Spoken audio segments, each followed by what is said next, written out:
site, pela sua rádio pelotense, AM 620, a rádio que todo mundo ouve. Na produção e apresentação, Leandro Freitas, na direção geral, Paulo Goss, direção executiva, Luciana Marcos, mesa de áudio, Rubem Silva, nos transmissores, Consuelo Carrasco e o nosso integrante, né, da primeira parte do programa, Dr. Newton. Bom dia. Bom dia, Leandro. Bom dia, pessoal de casa. Eu digo Newton, né, mas o Dr. José Newton Rodrigues de Freitas. E diga de passagem, não somos parentes. Não somos parentes. Não somos parentes, mas somos quase irmãos. É verdade, não é verdade? Com certeza. Com certeza. Já de longa data aqui, com contato, né, semanal no Newton.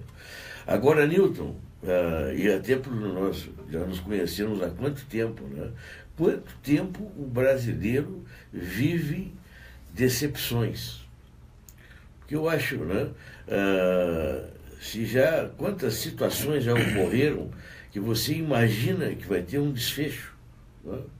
E esse desfecho, ou até você imagina que vai acontecer um desfecho tal, porque as cartas estão marcadas, quase que marcadas.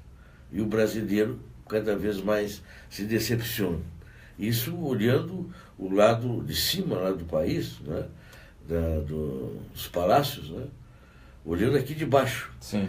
O que isso nos atinge na parte psicanalística? Não vou entrar no mérito, né, da questão de direitos, da questão política, econômica, né, mas sim, né, no indivíduo, né, quando você vê a sua impotência total frente a outros poderes. Então, quando tu falas, e as pessoas em casa todas estão acompanhando isso, quando tu falas na situação atual, política atual brasileira, isso nos remete a dois pontos de vista. Um olhar sobre quem comete esses delitos todos, e aí nós estamos na psicopatologia mais severa, mais grave, nós temos a psicopatia, temos a delinquência generalizada em todos os níveis, temos agora inclusive no Supremo, com pessoas absolutamente distorcidas do ponto de vista emocional, que já perderam o respeito a si próprio, digamos assim, porque se expõem com a maior facilidade, nem se escondem mais para mostrar as suas patologias. E nós temos, do outro lado, que é o que nos interessa muito mais, é o impacto que isso provoca nas pessoas. Então, a decepção, a sensação de choque, de ficar boquiaberto, sem ter o que dizer, que é o que caracteriza o choque, mostra que o indivíduo recebeu um impacto traumático afetivo muito grande. Quando o indivíduo leva um susto, ele fica sem voz. O ficar sem voz é uma forma de expressão do traumatismo que foi realizado, foi do efeito traumático no psiquismo daquele sujeito. Ou seja, as funções psíquicas momentaneamente ficam paralisadas porque o psiquismo se desarticula. Tamanho o impacto. Então, quando nós ficamos olhando uma cena como esta atual e não temos uma resposta, é sinal de que isso foi terrivelmente traumático para a cabeça de todos os brasileiros. Não basta já as complicações, as confusões do dia a dia, da vida de cada um. Quem deveria poupar as pessoas, sem ter o menor respeito, a menor consideração e o mínimo conhecimento para exercer a sua função, que deveria estar incluída essa proteção, como os pais têm que proteger os filhos, se comportando de forma lícita, tranquila, serena, passando bem-estar, transmitindo uma sensação de segurança, de seriedade, de caráter, de eixo, sem altos e baixos, pais que às vezes têm até dificuldades econômicas e poupam seus filhos para que aquilo não tenha um impacto afetivo muito grande dentro deles, comenta levemente com os mais maduros, poupa as crianças, não revelam para as crianças coisas que podem despertar angústia, e a angústia certamente porque o psiquismo da criança se desarticulou e não tem condições de administrar aquilo de forma adequada, ou seja, passa a ser traumático. Então os pais são cuidadosos com seus filhos. Essas pessoas não são cuidadosas com a população toda, estão no lugar errado, não podem ser pais, estão na função errada, não tem cabeça, não tem saúde mental, não tem caráter, não tem moral, não tem nada para exercer a função. Então são pessoas que deveriam ser banidas de alguma forma, democrática, evidentemente. Acontece que nós não banimos e não temos instrumentos. Pelo contrário, quem deveria estar sendo banido, cada vez tem mais raízes, né, no poder. E a sensação cada vez é mais de impunidade, né? Quando tu percebe isso, né, Newton? Então, porque se criou uma história de que na cabeça dessas pessoas e na relação delas com a população em termos gerais, como se cria na casa de muitos indivíduos, de que o pai é uma autoridade inquestionável, o pai pode tudo, não tem limites, os filhos são submissos, não são treinados para questionar. A gente pode fazer elos, né, do momento que se vive com a vida da casa. Né? Sim.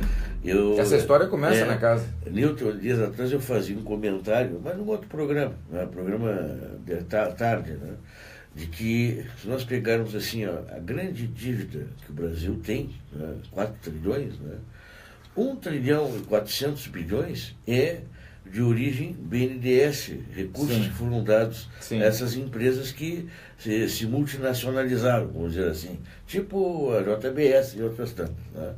Isso aí é juros subsidiado. Quem paga essa conta? Nossa. Somos nós. Como o dinheiro não tem mais para pagar, agora o bode expiatório é a aposentadoria. Né? Vai se tirar do aposentado. Previdência. E é interessante que todos fazem a mesma justificativa. Inclusive os economistas. Exato. Os veículos de comunicação trabalham nesse sentido, porque também devem ter muitos, né, sendo cortejados, né, para que haja a legitimação, vamos dizer assim, das ações. Né? Mas, parafraseando assim, parece aquele cidadão que ele vai e gasta o dinheiro na rua. Bom, né? Essa era, com bebida, com mulher, com jogo. Assim, aí chega em casa. Né? Não, vamos ter que cortar. Corta a comida dos filhos, corta. Agora o negócio é apertar o eixo. Né? Porque ele não reconhece que ele errou. Né? É eu, né, e eu, né, para eu continuar gastando lá fora e botando meu dinheiro fora. Então, da mesma forma que nós julgamos esses pais que têm esse tipo de atitude na família maus pais, nós temos que, pelos mesmos motivos, dizermos que essas pessoas não servem para administrar as suas famílias políticas, digamos assim, a grande família. Quem não administra a pequena família não pode administrar a grande família. Mas é exemplo como acontece no país. Os filhos hoje não estão tendo força para conduzir os pais, nesse sentido. É a autoridade máxima, tu te cala. Né? Então, voltamos à questão original que nós temos batido tanto nesse programa nos últimos anos. Nós vamos desentortar essas pessoas que estão lá fazendo essas transfugagens todas, como nós vimos ontem? Não, nós não vamos, são pessoas já idosas. Alguns já estão prestes a se aposentar. Onde nós temos que trabalhar? Na cabeça das crianças pequenininhas, para que daqui 20 ou 30 anos, quando elas chegarem ao poder, tenham uma outra forma de pensar. Então, as escolas, as casas, nós aqui, todos os programas, as novelas, etc, etc. E deveria haver uma consciência maior das pessoas em casa, principalmente. Quem em casa está indignado, vamos fazer um parêntese. Quem em casa está indignado com a situação atual do Brasil deveria fechar para balanço. De que maneira eu posso colaborar para que, quando meus filhos daqui 20 ou 30 anos cheguem lá, sejam diferentes? De que maneira eu posso colaborar? Primeiro, antes de mais nada, ele tem que se autoexaminar e ver que tipo de modelo ele dá para os filhos dele dentro de casa.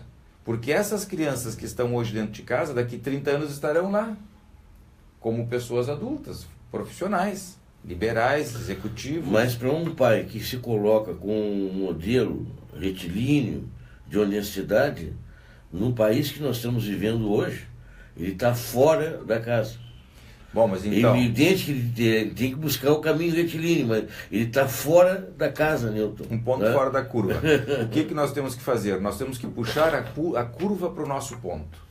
Se nós somos seremos um ponto fora da curva. Mas se nós formos vários milhões, a curva é arrastada por nossos pontos.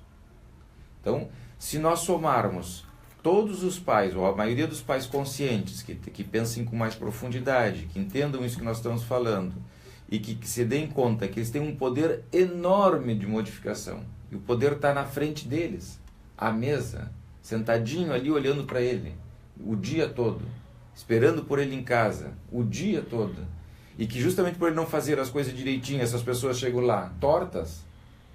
Se o indivíduo tem essa consciência, nós modificamos sem briga, sem derramamento de sangue, sem nos preocuparmos, fazendo uma pequena garimpagem no voto, mas não muito, porque tem uma lista enorme de pessoas para entrarem ainda nesse esquema, porque é uma lista enorme. Até que a fila ande, nós temos que colocar os nossos filhos lá. Mas filhos bem formados, evidentemente. Do ponto de vista a questão ético. é formar ele e não deixar que ele se contamine pelo meio. Porque o meio hoje está podre, né? A nossa estrutura está podre. Mas é que nós somos podres. As pessoas dói nas pessoas isso. Mas essas pessoas estão lá porque saíram das nossas casas. Nós somos podres enquanto pais, seguindo no teu raciocínio. Essa autocrítica as pessoas têm que fazer. Porque senão não muda a forma de orientar, organizar e criar um eixo na cabeça das crianças. Esse perfil, né, de botar o dinheiro fora, o pai bota o dinheiro fora, chega em casa e aperta o filho, né, e a gente pode transformar isso, o governo gasta, né, depois empurra assim para o cidadão, né, assim fazer frente a isto, né, às vezes é complicado. Um filho pequeno vai dizer o que para um pai? Né? Dependendo da idade dele, né, Nilton? Se ele for mais esclarecido, ele até vai falar às claras. Né? Muitos dizem coisas fortíssimas para os pais. Alguns até têm filhos que dizem as coisas tão fortes para os pais que conseguem fazer os pais pararem para pensar. Em vez dos pais levarem os filhos a pensarem com profundidade, os filhos levam os pais a pensarem com profundidade. Por quê? Porque são crianças que têm uma profundidade de pensamento, às vezes tem um avô, uma avó, uma mãe que ajuda eles a efetizarem isso. Qual é a tendência dele repetir os seus pais? 100%. 100%. 100%, porque com algumas variações, evidentemente, com pinceladas, porque o modelo de casa é o modelo que vai ficar na cabeça dos filhos. Crianças que aprendem a amar, vendo seus pais se amarem, crianças que aprendem a respeitar o outro, vendo seus pais se respeitarem mutuamente, crianças que aprendem uma ética legal, que passa pela consideração, pelo respeito, pelo se colocar no lugar do outro, que vão trabalhar, que vão ganhar seu dinheiro, que vão galgar seus espaços, que vão ser competitivos no seu trabalho, mas com regras justas, contando com o que é seu, sabendo que a vida é de todo mundo, não é de um só, e que o dinheiro do outro não é dele. Nessa situação que nós passamos no governo, até tem um deterioro bastante grande em termos de pensamento, porque, seguindo na comparação com a casa, os pais muitas vezes dizem para os filhos: eu trabalho, o dinheiro é meu, faço o que eu bem entendo com o meu dinheiro. É meu dinheiro, cresce, vai trabalhar e vai ter o teu dinheiro para tu administrar do teu jeito. Tem pais que dizem dessa forma para os filhos. O governo, de alguma forma, usa o dinheiro dos filhos como se fosse deles, porque eles nem sequer trabalham, eles não produzem nada. E quando produzem esse desastre total. Então, é pior ainda. Tem uma deformação de caráter mais grave ainda. Há comportamentos interessantes, Nilton. Né? Eu já trabalhei com seguro de vida, né? E sempre gostei da área de seguros. Né? Mas tem pessoas que se comportam assim: eu não vou fazer seguro para deixar para alguém gastar o meu dinheiro. Né? Não vou deixar, o meu filho que vai trabalhar. É uma forma de pensamento, né, Nilton? Mas é interessante, né? Ele não se julga com compromisso, né, de atender os seus próprios filhos pós-morte. Então, quando o indivíduo é mesquinho, nós estamos falando disso, um indivíduo que só olha para si, que acha que a vida é sua e não se compromete com tudo que ele gerou, que ele provocou, porque quando alguém tira uma criança do nada, vamos dizer assim, deixando os aspectos religiosos de lado, e joga essa criança no mundo, ele não se sente responsável por esse indivíduo que ele jogou no mundo. Então é como se eu criasse uma empresa e depois, se a empresa quebrar ou não der certo, eu não tenho nada a ver com isso, eu não pago o pato. Não tem esse vínculo, nem um vínculo sanguíneo, né? Nada. Então, estamos muito próximos do mundo animal. Certamente são pessoas que não deveriam ter filhos, ou deveriam ser questionados quanto à capacidade de terem filhos. Mas, como não existem essas possibilidades, o indivíduo é livre. Sim, mas ele herda isso, né, da característica anterior, do exemplo do mundo animal. Da família dele anterior ou do mundo animal? Isso vem no mundo animal, todos nós temos essa tendência a sermos desrespeitosos, desconsiderados. O mundo animal está muito próximo de nós. Nós temos 1 milhão de histórias, no mínimo 1 milhão de anos de história do mundo animal e 30, 40 mil anos de história humana. Quem é que vai prevalecer? O mundo animal. Nós ainda somos muito animais. Muito mais animais que humanos. De que maneira nós controlamos o mundo animal? Prestando atenção, olhando, estudando, tratando de subjugar essas tendências, digamos assim, animais a toda a bagagem humana, que é infinitamente pequena comparada com o animal. Mas as pessoas mais civilizadas são aquelas que, ao terem consciência disso, se autoexaminam permanentemente. De tanto em tanto, examinam suas relações, examinam suas atitudes, o seu trabalho, examinam o seu corpo, se examinam. Existem correntes, né, Nilton, de pensamento, daquela que tu analisa, né, tu sintetiza, né, tu toma uma decisão, né, com aquilo que tu tem de conhecimento. E tem aqueles outros que acham que a primeira impressão, né, que faz a tua decisão. Sim. Quem é que é mais animal? Porque quando tu analisa, mas tu analisa com argumentos que tu queres te convencer daquilo que tu já conhece, ou tu já sabe. Por exemplo, na decisão de uma pessoa lá sobre a condenação de alguém, né? Ele busca, né, artigos para justificar o seu pensamento. Sim. Mas ele busca totalmente na sua tendenciosidade. Sim. Né? Ele não está julgando, ele está dando a sua impressão, né, Nilton?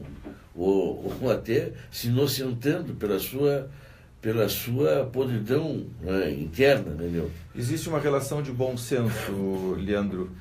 A partir da onde tu podes ou tens uma margem para defender alguém, mesmo que essa pessoa seja culpada e que tu vais defender alguns princípios, digamos assim, dessa pessoa, dentro de uma margem de segurança, onde essa defesa não vai lesar, não vai provocar um mal maior, e existe o bom senso de entender que em determinado momento, quando tu tomas uma determinada atitude, aquilo provoca um problema enorme nos outros. Por exemplo, essa questão do banco, do Joesley e tudo mais, da empresa essa, Friboi e tudo mais.